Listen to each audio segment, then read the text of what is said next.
आज सबसे पहले प्लान में हम जालियांवाला बाग हत्याकांड से टॉप 5 क्वेश्चन पूछेंगे नेहा अपने मित्र से। तो अगर आपको भी कोई भी क्वेश्चन पूछना होगा तो वो पूछ सकते हैं हमारे चैनल पे। तो जालियांवाला बाग हत्याकांड कब और क्यों हुआ?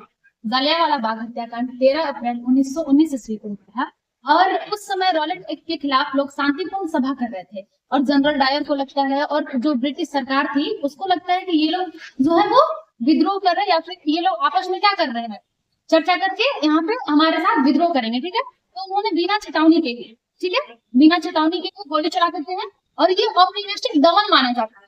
यानी औपनिवेशिक जो दमन था और भी लोगों ने जो दमन किया था, ठीक है, उसकी एक चरम सीमा मानी गई। तो ये जालियांवाला बाग हत्याकांड के नेतृत्व किसने किया और इसकी भूमिका क्या थी? तो इस नरसंहार का जो आदेश था वो जनरल डायर ने दिया था।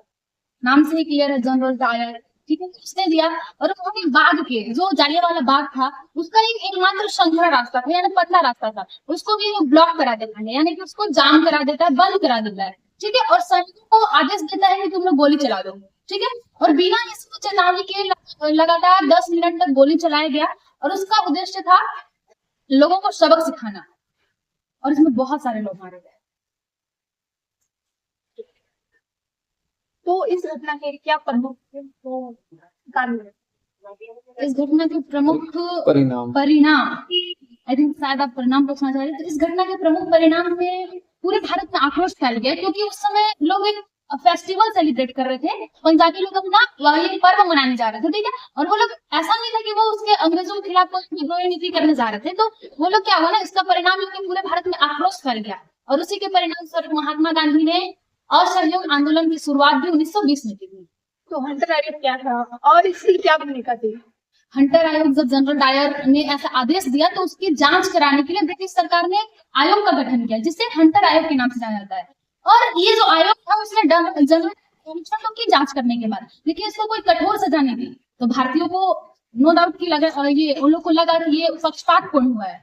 ठीक है, और भारतीयों में क्या हो गया, असंतोष बढ़ गया कि एक सरकार भी, एक आयोग भी गठन हुआ, वो भी अच्छे से हम लोगों को न्याय नहीं दे पाया। तो अगला क्वेश्चन है कि जालियांवाला बाग हत्याकांड का तो भारतीय स्वतंत्रता संग्राम में क्या प्रभाव पड़ा?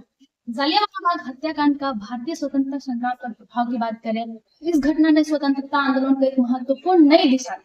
ठीक है, नरमपंथी और गरमपंथी जितने भी दल थे वो एकजुट हो गए और एकजुट होने के बाद जो रविंद्रनाथ टैगोर थे उन्होंने अपनी नाइटहुड की उपाधि लौटा दी और जनता में अंग्रेजों के खिलाफ तीव्र भावना उत्पन्न कर। यह घटना आजादी की लड़ाई का टर्निंग पॉइंट बनी। उससे पहले भी ऐसा नहीं था कि लोग आंदोलन नहीं कर रहे थे, तो ये घटना होगी तो उसके बाद ये आजादी का एक टर्निंग पॉइंट बन जाती है। वहां से लोगों के अंदर राष्ट्र की भावना बढ़ती है और उन्हें लगता है कि ब्रिटिश हमारे साथ शोषण कर रहा है। तो आप लोगों को ऐसे ये जानकारी कैसी लगी कमेंट के माध्यम से जरूर बताइएगा। मिलते हैं अगले टॉपिक के साथ, तब तक के लिए जय हिंद, जय भारत, जय झारखंड।